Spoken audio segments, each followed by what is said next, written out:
ಐತಿಹಾಸಿಕವಾಗಿರ್ತಕ್ಕಂಥ ಕಾರ್ಯಕ್ರಮ. ಕ್ರಾಂತಿವೀರ ಸಂಗೊಳ್ಳಿ ರಾಯಣ್ಣ ಜಾತ್ರಾ ಮಹೋತ್ಸವ ಇವತ್ತು ಪ್ರತಿಷ್ಠಿತ ಸಿದ್ದೇಶ್ವರ ದೇವಸ್ಥಾನದಿಂದ ಆರಂಭವಾಗಿ ವಿಜಯಪುರ ದರ್ಬಾರ್ ಹೈಸ್ಕೂಲ್ ಮೈದಾನದಲ್ಲಿ ಭವ್ಯವಾಗಿರ್ತಕ್ಕಂಥ ಯುವಜನ ಸಮಾವೇಶ ಆಗೋದ ಕಾರ್ಯಕ್ರಮಕ್ಕೆ ಬಹಳ ಯಶಸ್ಸು ಇವತ್ತು ನೋಡ್ತಾ ಇದ್ರೆ ಜನರ ಬೆಂಬಲವು ಕೂಡ ಸಾಗರೋಪಸಾಗರ ರೀತಿಯಲ್ಲಿ ಹರಿದು ಬರ್ತಾ ಇದೆ. ಶ್ರೀ ಮಹಾಲಿಂಗರಾಯ ಮಹಾರಾಯರು ಕಾರ್ಯಕ್ರಮ ನೇತೃತ್ವವನ್ನು ವಹಿಸಿಕೊಂಡಿರ್ತಕ್ಕಂಥವ್ರು. ಇವತ್ತು ಬಿಜಾಪುರದಲ್ಲಿ ಬಹಳ ಉತ್ತಮವಾದಂಥ ರೀತಿಯಲ್ಲಿ ಯುವಕರು ಸಂಗೊಳ್ಳಿ ರಾಯಣ್ಣ ಅನ್ನುವಂಥ ಒಬ್ಬ ಮಹಾನ್ ದೇಶಪ್ರೇಮಿ ಹೋರಾಟ ಮಾಡಿದಂಥ ರೀತಿಗೆ ಮೆಚ್ಚಿ 100 ವರ್ಷ ಆದ ನಂತರ ಕೂಡ ಅವನನ್ನು ಸ್ಮರಿಸ್ಕೊಳ್ತಾ ಅವನ ಬಗ್ಗೆ ಈ ನಾಡಿಗೆ ಈ ಸಮಾಜಕ್ಕೆ ತೋರಿಸ್ಕೊಡ್ಬೇಕು ಅವನ ಶೌರ್ಯ ಪರಾಕ್ರಮ ಹೋರಾಟ ಅನ್ನೋದಕ್ಕೋಸ್ಕರ ಇಂಥ ಒಂದು ಅದ್ಭುತವಾದಂಥ ಒಂದು ಜಾತ್ರೆಯನ್ನು ಮಾಡ್ತಾ ಇದ್ದಾರೆ. ಈ ರಾಯಣ್ಣ ಜಾತ್ರೆ ಒಳಗಡೆ ನಾವು ಕೂಡ ಭಾಗವಹಿಸೋದಕ್ಕೆ ದೂರದ ಬೆಂಗಳೂರು ತುಮಕೂರುಗಳಿಂದ ಬಂದಿದ್ದೇವೆ. ಸೊ ಸಂಗೊಳ್ಳಿ ರಾಯಣ್ಣನ ಜಾತ್ರೆ ಅವನ ಪರಾಕ್ರಮ ಅವನ ಶಕ್ತಿ ಅವನ ಸಾಮರ್ಥ್ಯಕ್ಕೆ ಪ್ರತೀಕವಾಗಿ ಇವತ್ತು ಯುವಕರು ಸೇರಿದ್ದಾರೆ. ಈ ಜಾತ್ರೆಯಲ್ಲಿ ಸೇರಿ ನಾವು ಕೂಡ ಪುನೀತರಾಗಿದ್ದೀವಿ ಅಂತ ಹೇಳಲಿಕ್ಕೆ ನಾನು ಸಂತೋಷ ಪಡ್ತೀನಿ. ಬಿಜಾಪುರದಲ್ಲಿ ಇಂದು ಏನು ಭವ್ಯವಾದಂತ ಮೆರವಣಿಗೆ ಸಂಗೊಳ್ಳಿ ರಾಯಣ್ಣ ಜಾತ್ರೆಯ ಮುಖಾಂತರ ಸೇರಿರ್ತಕ್ಕಂಥದ್ದು ಕರ್ನಾಟಕದ ಇತಿಹಾಸದಲ್ಲಿ ರಾಯಣ್ಣನ ಹೆಸರಿನಲ್ಲಿ ಈ ರೀತಿಯಾದಂತಹ ಒಂದು ಜಾತ್ರೆ ಆಗ್ತಾ ಇರ್ತಕ್ಕಂಥದ್ದು ಬಹಳ ಹೆಮ್ಮೆಯ ವಿಚಾರ.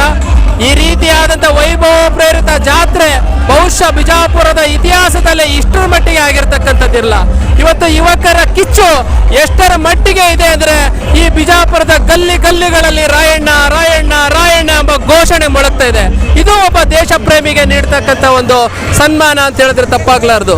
ಇಂತಹ ಒಂದು ಅಭೂತಪೂರ್ವವಾದಂಥ ಕಾರ್ಯಕ್ರಮವನ್ನು ಬಿಜಾಪುರದ ಅಲ್ಲಿ ನಡೆಸಿಕೊಡಲು ನಮ್ಮ ಮಹಾಲಿಂಗರಾಯರಾಚಾರ್ಯ ನೇತೃತ್ವದಲ್ಲಿ ಹಾಗೂ ಈ ಜಿಲ್ಲೆಯ ಎಲ್ಲ ಗುರುಗಳ ನೇತೃತ್ವದಲ್ಲಿ ಮಾಡ್ತಿರ್ತಕ್ಕಂಥದ್ದು ಬಹಳ ಹೆಮ್ಮೆಯ ವಿಚಾರ.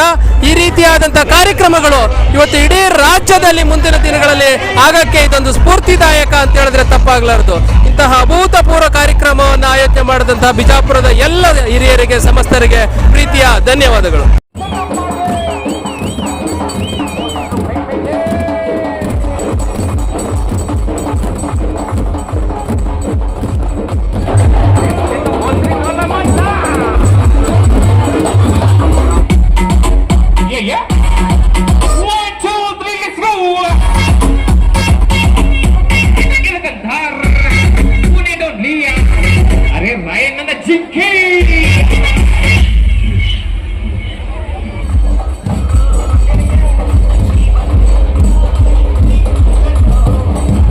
जुड़े रहिएगा आपके अपने चैनल बीजापुर समय के साथ।